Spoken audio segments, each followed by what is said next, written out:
I'm going to show you the tools that you need to treat IT band syndrome at home. Hi, welcome back to Moms on the Run. I'm Emily Bliss, running coach, physical therapist, and mom of 3. IT band syndrome is when you have pain on the outside of your knee, usually around here, that hurts when you run, go downstairs, run downhill, things like that. It's something that responds really well to treatment, but doesn't generally get better on its own. It's often associated with glute weakness and some muscle imbalances with things like tightness and flexibility.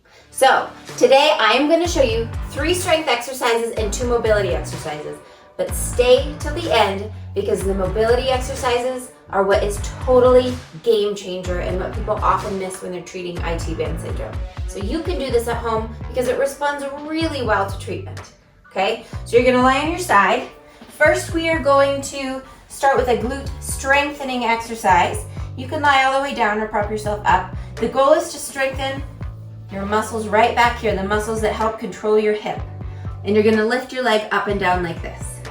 Now, where I see people go wrong is rolling back and lifting their leg like this and using hip flexors and TFL, tensor fascial lata.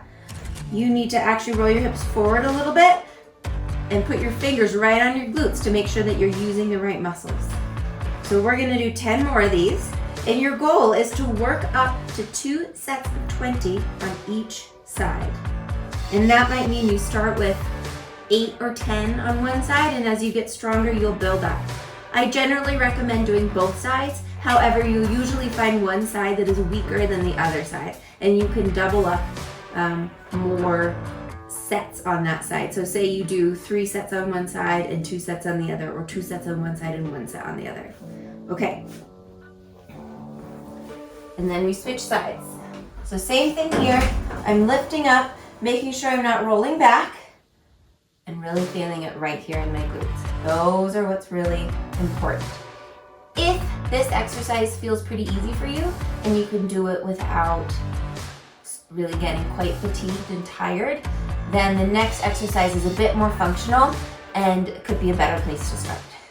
So we'll do 3, 2, 1, and rest. This next exercise is called a single leg RDL. You're gonna stand on one foot, and I'll show you from the front actually. You're gonna stand on one foot, and what's important here is to not let your hip drop out to the side.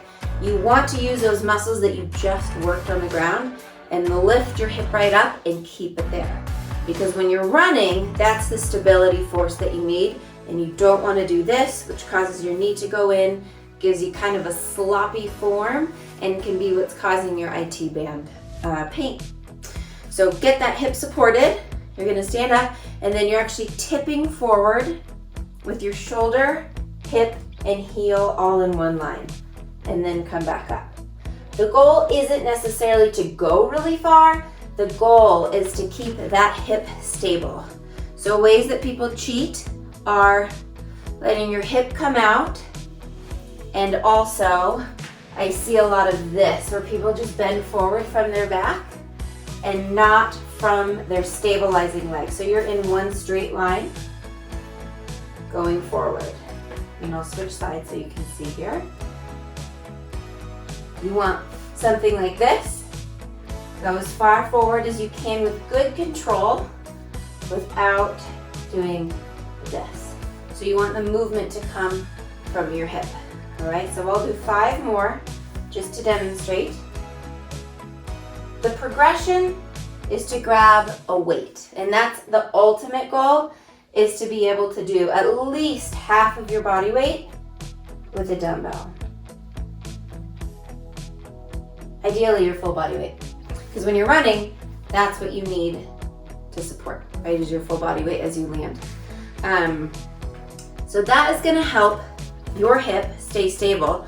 So when you run, it's not going all wonky and getting really sloppy and making your knee go all over the place, okay? So you have glute strength. Now we have functional glute strength with a single leg. The next exercise is along the same lines, but you're bringing in a little bit of quad strength. So you're going to step back into a lunge and then come up. Step back into a lunge and then come up. And you really want to use that front leg to push through. And you can even look down at your knee this is what I'm watching when I'm with my patients. When you come up, is your knee going like this and diving in? Okay? You want to control. So you're using your hip and you're using your quad. And if you do it right, your muscles are going to burn pretty quickly, especially if you generally aren't doing it correctly. So I would do, again, work up to 2 sets of 20 here. And I'm just doing a backwards lunge. But there's certainly plenty of variation here. You could do a forward lunge, you could do alternating lunges, but I'm really just focusing on knee control. And if that's difficult for you, then you can do it in front of the mirror. Okay, I'll show you on the other side. I do struggle with IT bend stuff on this side, so you might even be able to see. It's a little harder for me to control this side. So for all these exercises, start with 2 to 3 sets of 10 reps. And then, when that gets easy, work up to 20 reps. When that gets easy, add weight. So you could grab a 10-pound weight and work up to, if you have a 50-pound weight at home, that would be great, or even higher. And your reps are gonna get lower as your weight gets higher and you get stronger. Okay? So that's good. Quad, glute, knee control. Because ultimately what we want to fix IT bend syndrome is when you run, to have good single leg control and good hip control, so you're not doing this every time you land, okay? So here is the most important part of treating IT bend syndrome, is making sure that you mobilize the correct muscles. Your IT band runs along the side of your leg and attaches to multiple places on your lower knee.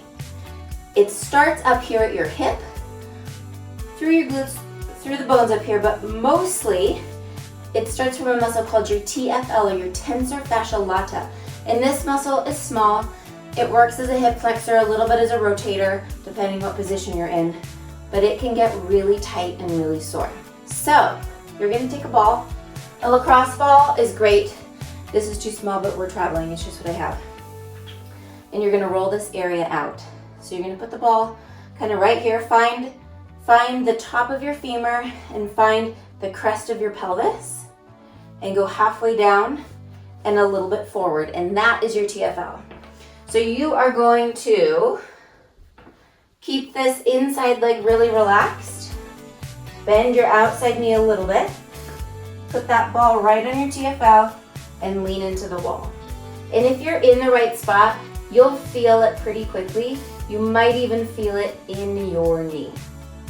So what I'm doing is giving a little gentle pressure on my TFL, and then you can roll back and forth a little bit on it. Now, some people like to do this on the ground. Some people find that too painful, and so you can moderate your pressure a little bit better by doing it at the wall, because you definitely don't want to bruise the muscles. That can make it worse. But I often recommend patients and clients roll out their TFL before they go for their run and when they get back from their run. So you're prepped for your exercise, and then you undo all the tightening that happened during your run, especially if you're trying to train injured. Okay, so that is your TFL. You're going to do the same thing, but instead of going in front of the crest of your pelvis and your femur, you're actually going to go behind. So find the crest of your pelvis again, and you're going to do that whole area of the muscles that you just worked. So you're going to take your lacrosse ball or your mobility ball. Again, lean up against the wall with a relaxed inside leg and a bent outer leg for support, and roll up and down and around. And this is like the most important thing that you can be doing. So you're just going to roll around, back and forth, up and down and around.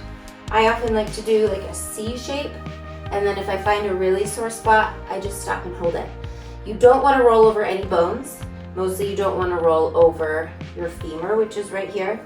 So just up and around, and you can go up a lot higher than you generally think. And you'll find it. You'll find those sore spots, no problem. And if you're a runner, you definitely have them, okay? So spend 1 to 2, 3, 4, 5 minutes mobilizing. Ease into it. If it hurts after the first couple of times, just switch to every other day. And after the first week or so, it'll feel better. But if you go too hard too quickly, then your muscles will bruise and could feel worse for the first couple of days. So just ease into it and don't give up. Okay, last one is, a lot of people think you have to foam roll your actual IT band, but it is not flexible at all, and it's more the muscles in the front and the muscles in the back. Generally, I see more quads that need to be rolled out, but also has a hamstring attachment too, so that's important. So we're gonna foam roll. I'm using a water bottle. Any sort of mobility ball, foam roller, whatever you have is fine. We're gonna roll all the way down, but you definitely wanna make sure that you're getting this area of your lower quad above the knee. And that tends to get a lot of knots and get really tight. But you can also do the back of your hamstring too. Just depends on what you need. So, I'll show you quickly how I like to do it. Top leg is bent for support, and you're just rolling up and down. Once you have laid down on the foam roller, I roll forward a little bit to make sure that I'm on the quad muscle, which is sort of where it attaches to your IT band. And I like to break it up into a few different pieces. So I do the upper quad and then the lower quad. And again, if you haven't been rolling your quads and you are a runner, you will definitely feel this. And once you spend about a minute there, I like to roll forward a little bit more and get just a different part of the quad muscle. And then you can just keep going around till you get that whole muscle. I highly recommend mobilizing before you go out for a run, maybe even doing some glute exercises to get everything warmed up. And you should start to see a change pretty much immediately. Hopefully that gives you some fun tools to use at home to try to treat your own IT band syndrome. Thanks for joining me today. Stay tuned for the next video from Mums on the Run.